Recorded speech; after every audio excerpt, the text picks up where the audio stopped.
അർജുന, നാളെ എന്താകും എന്ന നിന്റെ ഭയം, അവ യഥാർത്ഥത്തിൽ സംഭവിക്കുന്നതിനേക്കാൾ സംഭവിക്കാമെന്ന് നമ്മൾ ചിന്തിക്കുന്നതിന്റെ നിഴലുകളാണ്. നിനക്ക് പേടിയുള്ളത് ഇപ്പോൾ എന്ന അവസ്ഥയല്ല, എന്താകും എന്ന അനിശ്ചിതത്വമാണ്. ഒന്ന് നിശ്ചലമായി ചിന്തിച്ചു നോക്കിയേ, ജീവിതത്തിൽ നമുക്ക് എത്ര മോശം കാര്യം സംഭവിക്കാമെന്ന്, അതിന്റെയും ഏറ്റവും പരമാവധി എവിടെയാണെന്ന്.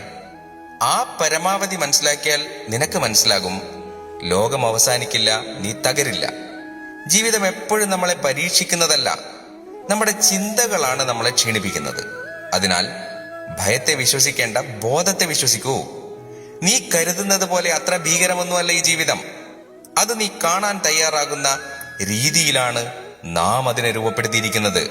നമ്മെ വിശ്വസിക്കൂ, നമ്മുടെ വാക്കുകളെ വിശ്വസിക്കൂ.